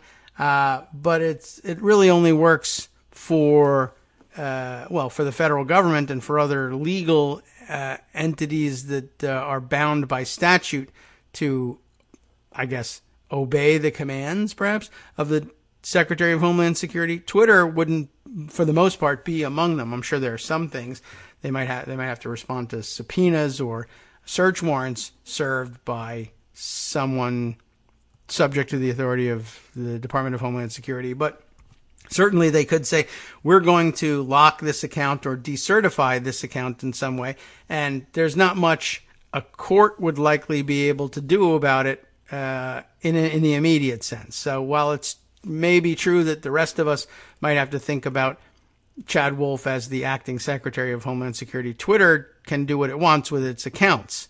Then he blocked me after I put that out there. But do that. I say take up the motto of the Department of Homeland Security. If you see something, say something. You've now just been made aware that by rights, Chad Wolf is not, in fact, the acting Secretary of Homeland Security. You're watching Twitter allow its platform to be used to impersonate the acting Secretary for Homeland Security by this Chad Wolf person, and they should put a stop to it. Why not? Now, if we can get that satisfaction, that might be something. And you might actually see the government of Donald Trump act in some way. I don't know whether he'll move in our direction or not. Probably not. He'll seek some way to double down on this. But if it would really matter, whereas to, say, a normal president, they would probably say, well, in point of fact, the fact that this guy has lost his Twitter account is of no interest to me. But since Twitter is reality for Trump, it might actually have some impact. So go ahead, please, make the report and let Twitter know that they're being scammed by Chad Wolf. Let's see. Did I find this? Yes. Here's the article that Joan had sent me. It's in the Washington Post. Trump's Portland crackdown is controversial. The man spearheading it might be doing so illegally. And they have to couch it in the might stuff here. This is Aaron Blake's article for The Fix from yesterday. And Wednesday's Washington Post, Nick Miroff and Matt Zapotowski, he begins, dig into the Trump administration's highly controversial and in some cases legally questionable use of the Department of Homeland Security to quell, that's Trump's word, demonstrations in places like Portland, Oregon. And he excerpts from their article. in Portland and other U.S. cities shaken by protests in recent months, and in some cities not shaken by protests at all, the Trump administration has leaned on the considerable authority and assets of the Department of Homeland Security, an agency formed to prevent another 9/11 attack, to spearhead the federal response. Has nothing to do with 9/11, but what the hell. Images of militarized Border Patrol agents clubbing protesters and stuffing them into unmarked vehicles have alarmed civil liberties advocates and administration critics, and the display of government power echo tactics long associated with authoritarian rule. Legal analysts say that while the department has broad authority to enforce federal laws, officers' actions, especially in Portland, seem to be pushing the boundaries and pulling DHS into a domestic policing role. Tom Ridge, who served as the first Homeland Security Secretary under George W. Bush, said Tuesday that DHS, quote, was not established to be the president's personal militia.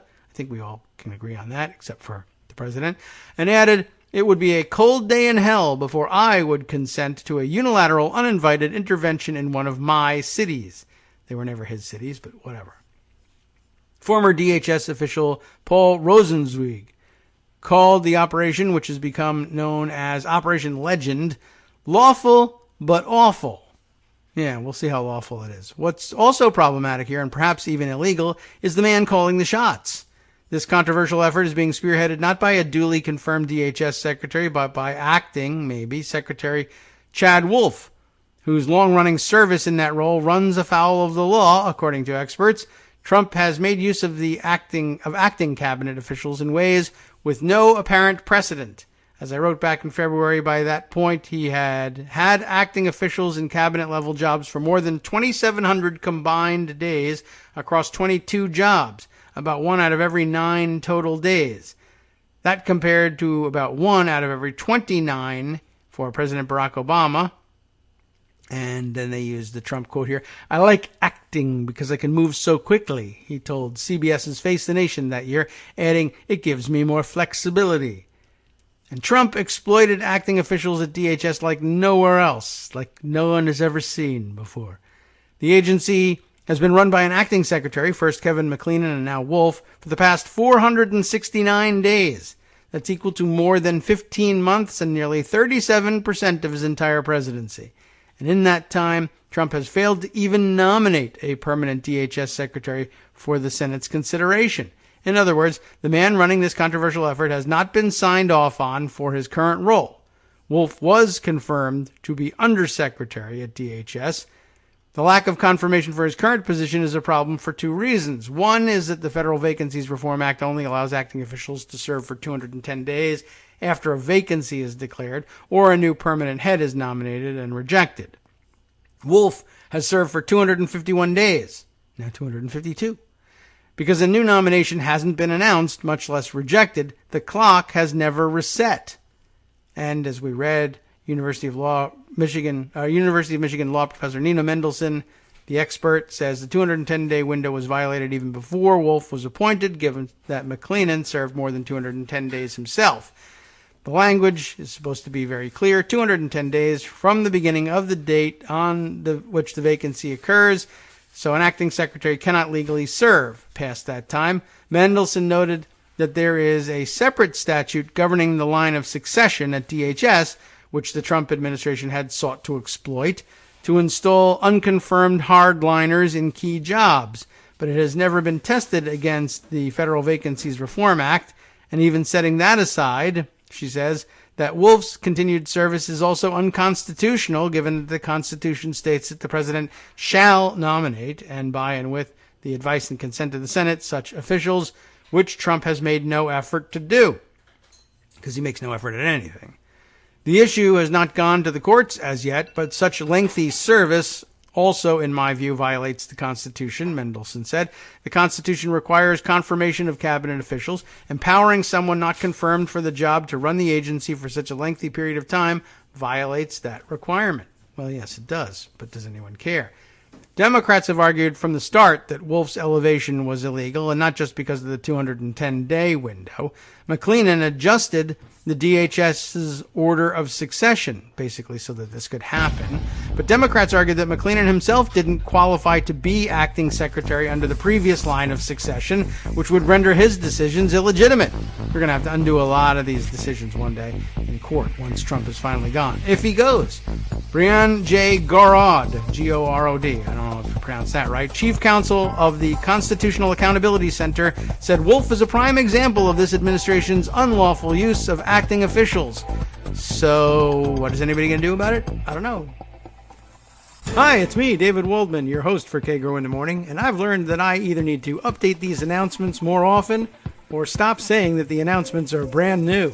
What's not new is that this message, too, is a call for your support in keeping the Kagro in the Morning show on the air. My thanks go out to all of you who do support the show through your donations. The stats say that Kagro in the Morning fans download our program about 2,000 times each weekday, but our donors make up only about 8% of our daily listeners. Patreon.com, Patreon.com, makes it simple to make easy, secure, recurring monthly contributions to support our show. Patreon.com/KagroX gets you straight to our donation page. If we're helping keep you sane during the Trump era, consider what that's worth. $1 a day? 50 cents? One thin dime? We do about 20 shows a month, so pick a number, do the math, and head to patreon.com/KagroX to let us know. Thanks again, everyone, for all your support.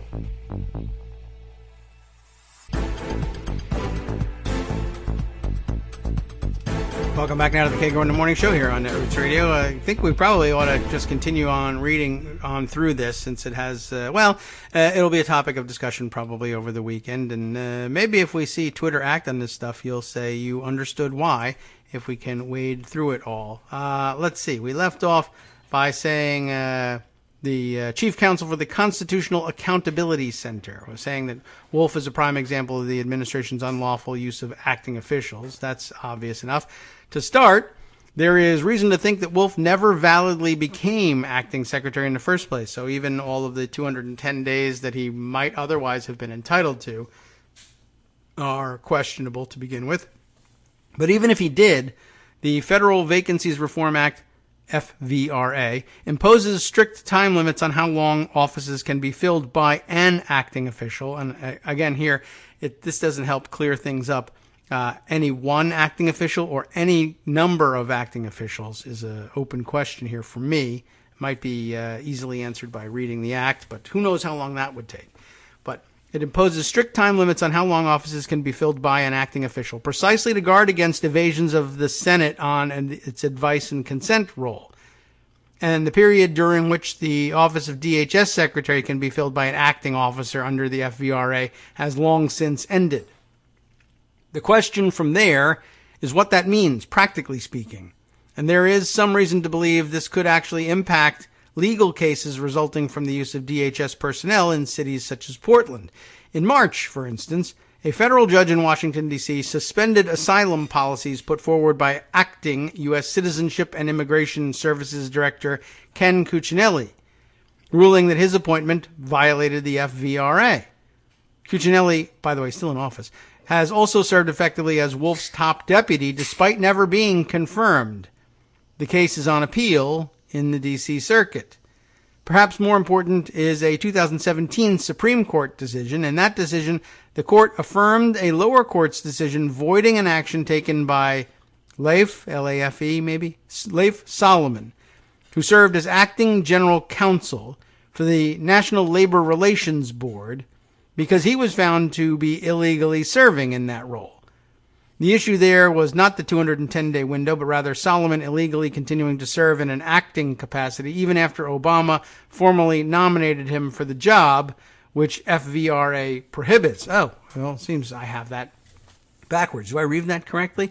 Solomon illegally continuing to serve, and I thought you could get an extension by nominating the person. I wonder where I got that idea. I thought we had read through that. Or maybe that was the presumption prior to the Supreme Court decision in this case. Perhaps that's what happened. So Solomon illegally continuing to serve in an acting capacity even after Obama formally nominated him for the job, which FVRA prohibits. Once the president submitted his nomination to fill that position in a permanent capacity, subsection B1 prohibited Solomon from continuing his acting service, the Supreme Court rules. This does not mean that the duties of general counsel to the NLRB needed to go unperformed. The president could have appointed another person to serve as the acting officer in Solomon's place. The president, however, did not do so, and Solomon's continued service violated the FVRA. According to the judgment of the Court of Appeal, accordingly, the judgment of the Court of Appeals is affirmed. I'll have to go back and look at that now. Well, not now, perhaps off the air. Whether this might factor into any legal challenges to the DHS's action in Portland or elsewhere remains to be seen. And politically speaking, such cases might be rendered moot given the fast approaching election. That came up earlier too. But it's worth emphasizing not just the controversial nature of the actions, but the legally suspect authority of the man carrying them out on behalf of a president who's pushing hard for such actions. Trump likes this setup precisely because it provides him flexibility, i.e., it lets him operate through officials who haven't been signed off on, which makes them more accountable to him than to lawmakers.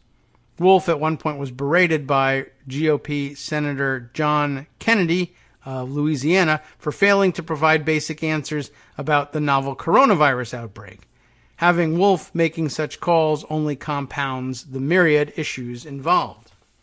So, yeah, it's a little bit tricky, and you have to wonder if he is not entitled to act as acting secretary and is the one dispatching these federal who knows what to Portland.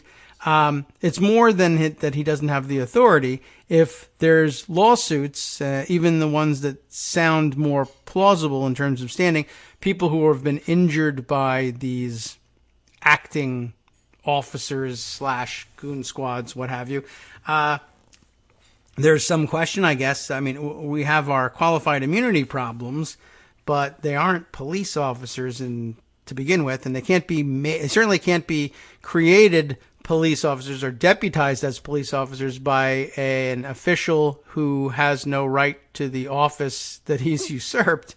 So we might have some further qualified immunity problems. We may also have the problem that if he simply cannot be considered acting Secretary of Homeland Security, who is he? Is he just a private individual? Is he a person who's a federal official of some kind but acting outside of his scope of authority? Ultra vires, as they say in some situations. Would that apply here? Is he personally liable for what's being done in Portland? All of these are unanswered questions. And like I said, unfortunately, if you go the litigation route, unlikely to be answered before the election and then mooted afterwards. And I think that they know that, and I think that's a calculated risk for them, and they're trying to do things that way for that reason. All right, let's see. Was this what... I also had put aside the Politico piece that Greg referred to. That's a little bit more rosy in terms of their belief that they can get a case into the courts, at least from people who have been injured, citizens in Portland who have been injured by the goon squads. Again, that was How Portland Could Undermine Trump's Urban Crackdown by Kimberly Wheely, who is the professor at the University of Baltimore's School of Law. That, too, an interesting read, and of course, we will include that in the roundup. Speaking of Ken Cuccinelli, he too stepped into the controversy yesterday, tweeting about what was going on in Portland and attempting to frame the people who were being fired upon by the federal goon squads as the ones being chiefly in the wrong. The angle he was taking it on was that he tweeted around a photo of one of the shields and some gas masks, but one of the shields, the makeshift shields that some of the protesters had to protect themselves from the rubber bullets and pepper balls and the like. Here's his tweet yesterday under the handle, by the way, of Homeland Ken, which identifies him as Acting Deputy Secretary Ken Cuccinelli. And by the way, I don't know how long he's supposed to be in that role and how long he's been there. That's another question mark. He tweets, "Here is a shield and a couple of gas masks from a rioter," he makes an assumption here, "arrested in Portland. Not a sign with the slogan that someone expressing their First Amendment rights might carry, but preparations for violence. Peaceful protester? I don't think so." And he's got a small point here, except it doesn't hold up. I think if they had been this concerned about things in the past and had enforced bans on such shields and weaponry, no weaponry displayed here, of course. This is as most people were pointing out, this is a defensive shield, but that, of course, affords this particular protester the benefit of the doubt, which many of you are willing to give, but we might question objectively. On the other hand, it's common practice. And as I had to point out to him, and of course he's not listening, Cuccinelli is from Virginia, and of course Virginia is where we all witnessed what went on at the Unite the Right riots in Charlottesville. And I had commented at the time how odd I found it that so many people were being permitted to come to a peaceful demonstration with, what do you know, shields and helmets and sticks and all sorts of weaponry, makeshift weaponry of every kind, and makeshift armor of every kind, and including gas masks. I had some pictures of that as well. Plus, of course, the militias that showed up with not so makeshift weaponry, AR-15s. And they marched around, and, well, I couldn't quite make out exactly what the logic was for Cuccinelli's pronouncement, but of course there wasn't going to be any logic. The other guys at the Unite the Right rally there and riot had much bigger shields, for one thing, and much more obvious weaponry. But those guys were peaceful patriots somehow. I've never really understood why police don't immediately shut things down when people, whoever they are, start to show up with equipment like this. It's a very obvious sign, I think. And here, if Cuccinelli weren't such a bad faith actor, he'd have a point. And he's hoping, I think, to have a point with people who don't know what a bad faith actor he is. By showing the shield thing, people who didn't pay any attention to other riots in the past, particularly right-wing riots, won't register this. They'll say, yeah, if you were coming as a peaceful protester, what would you need a shield for? Even though a shield is, it has all sorts of meanings, and it's clearly a defensive weapon, although not always need be. You can hit somebody with a shield, of course. But show me the pictures of the Unite the Right folks, and they put a lot more time and effort into their shields, by the way. They were much more pre-planned in their use of shielding. They coordinated with all their friends, and they made their little units together, and they all had similarly constructed shields and used them to demarcate what clan of right-wing idiot they belonged to. I just found that pretty interesting. Not that Cuccinelli would be swayed by the logic of it, but it was interesting to note anyway. Let's see. Other things that I have in pocket to share with you. There's a couple of, some things we can use to segue off of these things and take a look at, and then we can maybe break away from that or save some of these things for Friday. But let's be thematic about it. There's an interesting piece by Gary Hart, the former Democratic senator and former presidential candidate Gary Hart, who writes in the New York Times an opinion piece in which he asks, how powerful is the president? And here he's talking about something we've talked about occasionally here on the show. How many little hidden, secret, or unknown powers are available to the president, buried in various federal statutes and rules and regulations, but designed for use by a president who wasn't a crazy idiot and considered himself accountable in some way to public opinion and the voters and the law and the Constitution, and how many things can you do that are well beyond the contemplation, or were well beyond the contemplation of the framers of these particular statutes. Let's take a look and see what he adds to the to the situation. In 1975, he begins, after public revelations of intelligence abuses concealed from all but a handful of members of Congress, the United States Senate created a temporary committee to study the nation's spy agencies, something no standing committee had ever attempted. What became known as the Church Committee, ask Joan about that any day of the week, she'll tell you all you need to know. What became known as the Church Committee, after its chairman, Senator Frank Church of Idaho, recommended broad reforms, including the creation of a permanent Intelligence Oversight Committee. Former Vice President Walter Mondale and I, Gary Hart speaking here, of course, are the last surviving members of the Church Committee.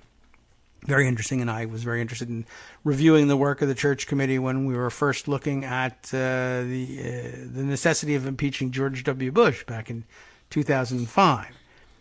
Anyway, he continues on by saying, we have recently come to learn of at least 100 documents authorizing extraordinary presidential powers in the case of a national emergency, virtually dictatorial powers without congressional or judicial checks and balances, though we don't have much left of that anyway.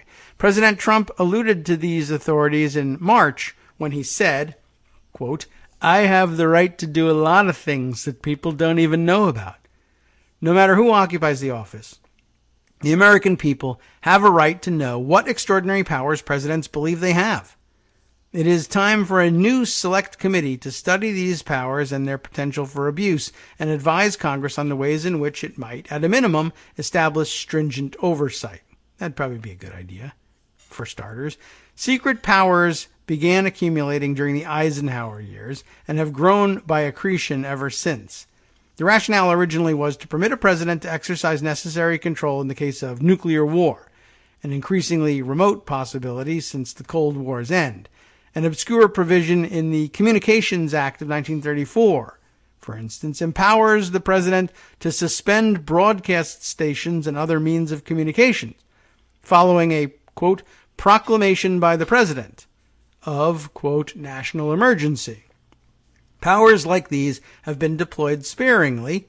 A few days after the September 11th attacks, a proclamation declaring a national emergency, followed by an executive order days later, invoked some presidential powers, including the use of National Guard and U.S. military forces. What little we know about these secret powers comes from the Brennan Center for Justice at the New York University Law School, but we believe they may include suspension of habeas corpus, surveillance, home intrusion, arrest without a judicial warrant, collective, if not mass arrests, and more. Some could violate constitutional protections. They very well may. Now, by the way, I should point out that the Brennan Center for Justice was, in fact, a major partner in discussions about, all sorts of things. For instance, they weren't partners in the discussions about the impeachment or the necessity of impeachment of George Bush, though I suspect they had some sympathies there, though they were a major partner in filibuster reform in its early days as well. But I got to know some of the people there through that work, and it was obvious to me that they, too, had been motivated by the constitutional crisis that not everyone chose to recognize as a constitutional crisis, but the constitutional crisis of late 2004, 2005, with warrantless surveillance and then eventually torture, indefinite detention, etc., powers being claimed by George W. Bush, and the additional powers granted by the Patriot Act to essentially declare anyone the president found it necessary to hang this tag on, enemy, combatant, or terrorist. And we wondered, well, what if he just started doing that to domestic political enemies? But we were assured that he wasn't that crazy, and we didn't have to worry about that. We, of course, would raise the issue, well, what if we do have someone who's that crazy and we do have to worry about it? Well, that will never happen. We would never elect such a clown. Well, here we are. A number of us Hart continues, have urged immediate congressional investigations concerning what these powers are and why they've been kept secret. I don't know so much if they were kept secret as no one talked about them because they were never being invoked and there was never any danger of their being invoked. Public hearings should be held before the November elections, especially with rumors rife that the incumbent president might interfere with the election or refuse to accept the result if he felt in jeopardy of losing. As the election approaches, amid an expanding pandemic, it is highly doubtful that a full-scale public investigation of these powers will be conducted before November, but there is time for Congress to organize a select committee for the purpose of investigating and disclosing these secret presidential powers. Among the questions to be addressed, where did these secret powers come from? Where are they kept? Who has access to them? What qualifies as a national security, or rather national emergency, sufficient to suspend virtually all constitutional protections? And critically, why must these powers be secret? If indeed they are. That's a separate question. But by the way, what qualifies as a national emergency sufficient to suspend constitutional protections? We've already been through this. Trump has sent troops to the border. Trump has moved around duly appropriated funds from other functions into his wall, and he says he's doing so because he's declaring the necessity for his wall to be a national emergency. We forget that he's already done this, and it was highly questionable then. This proposed select committee could then resume proceedings after the election to examine whether such an extra-constitutional system is justified. The Church Committee offers a template. Senior members of both parties should convene hearings by first requesting, or if necessary, subpoenaing the documents themselves. Those from previous administrations familiar with these documents should be called to testify, as well as current officials, including the National Security Advisor, the Attorney General, and the White House counsel. The most obvious first question is why these far-reaching powers are kept secret, not only from Congress, but also from the American people. The second question is why they are necessary at all, and ultimately, should not there be a permanent congressional oversight of any suggestion for calling these powers into operation? Under what dire conditions should our system of checks and balances among the executive, legislative, and judicial branches be abandoned in favor of a dictatorship? And once a dictatorship is declared, what would be required to return us to our historic democratic system of government?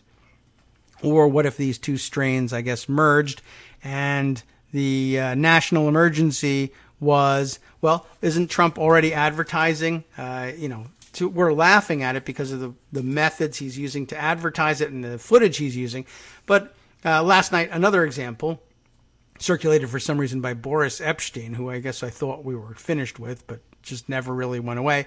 But this is really amazing on a number of levels. They took footage of what's going on in Portland now, and they're playing it. Epstein is playing it with the comment, this is what Joe Biden's America will be like. If he wins the election, this is going to be Joe Biden's America. Now, of course, tongue in cheek, we can all comment back. Yeah, if he wins, it's going to be Joe Biden's America and not Donald Trump's. And of course, there's the irony of playing video of what's actually happening now in Donald Trump's America and saying this will happen in Joe Biden's America. Who knows what that's supposed to mean? One, he's not taking any responsibility for what's happening in America now. And two, maybe that means it doesn't make a difference which one you choose as president. So choose the non-dumb, non-orange one. I don't know. It could backfire. But anyway, the point is that their campaign is going to be, if Joe Biden wins, we will have essentially the conditions constituting a national emergency. So if Joe Biden wins in November and the emergency begins before January 20th, maybe the president invokes, the guy purporting to be president, invokes some of these powers, and maybe some of these powers are used to stand in the way of a peaceful transition of power afterwards. We don't know, because they're apparently not very well known and not very well studied / secret, as Hart puts it. We probably should find out about this. Clearly, he continues, in either house of Congress, a standing committee could be authorized to conduct these hearings and investigations, but a select committee signals special attention, singular focus, and a dedicated mission not distracted by other duties. We are not living in ordinary political times. Great temptations are offered to a president faced with defeat to declare a national emergency, for dangers at home or abroad capable of manufacture, and thus have unchecked access to dozens of extreme powers unknown to our founders or our Constitution. Some dismiss such concerns as improbable, but much that has transpired in the last 3.5 years has seemed improbable until it happened. Why doubt the intentions of a president who said in the White House briefing room in April, when somebody is the president of the United States, the authority is total, and that's the way it's got to be. Surely, regardless of party or candidate preference, we can all agree there is no justification for a president to have dictatorial powers kept secret from Congress, the press, and the American people. Except, of course, we can no longer all agree on this. It's one of our downfalls here, is, particularly among our politicians, and maybe even more among our old-style politicians. Things that we could preface previously with, surely we can all agree, are no longer things we can all agree on. Surely we can all agree that it should be one man, one vote. Surely we can all agree that everybody should participate in democracy. Surely we should all agree that we should protect the right to vote.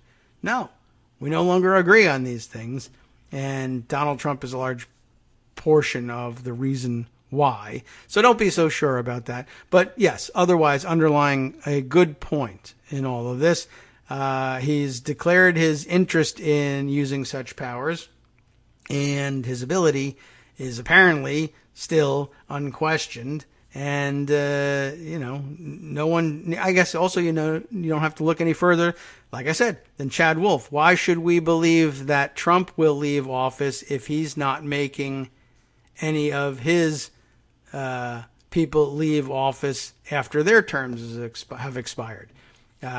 Clearly, there's no reason to believe that he won't abide by the same example here. Anyway, all right, lots of other things that we could get to, but didn't, so we have plenty of material for tomorrow's show, certainly.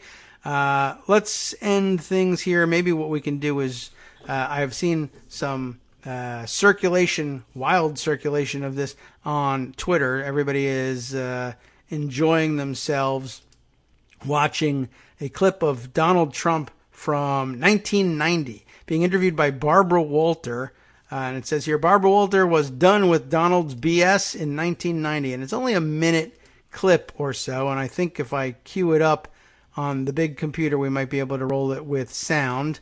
Let's see. First of all, we have to open up the volume here.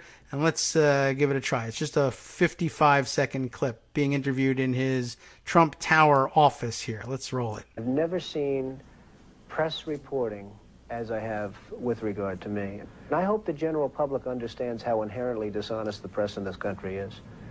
As a member of the press, let me try to clear up some of the things which you say are untrue. My bankers and I worked out a terrific deal that allows me to come out stronger than ever. I see the deal as a great victory. Being on the verge of bankruptcy, being bailed out by the banks. Well, you don't have to say on the skating on thin ice and almost drowning, that's a businessman to be admired. You say on the verge of bankruptcy, Barbara, and you talk on the verge, and you listen to what people are saying. I talk to your bankers. Well, that's fine. And what do they say? I mean, depending on which banker you're talking to, what do they say? Well, I don't know what the bankers have said. The plaza's a very valuable property. Everybody told me, oh, you paid too much, you paid too much. Now they're all saying what a great deal he made on the plaza. Never seen... I mean, that's about as blunt as and that's a rough ending to it, but I like that. People are saying, they were saying you paid too much, but now they're saying it was a great deal. No, they're not. They're not saying it. I don't know which banker you talk to. Lots of them, several. You have plenty to choose from. It's very interesting, and it's just interesting watching his style develop too. Plus, he was much sharper then, and he had a much larger vocabulary, much more nimble vocally. Also, he's a much more his mouth. He hadn't developed the big, wide open yell and the exaggerated lips and jaw drops and screams and grimaces. He's a very low key talker back in 1990. But yeah, interesting. Just I guess more fuel for the fire. But okay, well, we're stuck with them for now, and we're stuck with our time limit as well. It's time now to turn the microphone over to Justice Putnam for the West Coast Cookbook and Speakeasy, but because we're starting earlier, we might actually be able to make our way through his summation of what he's got in store for you. Let's see.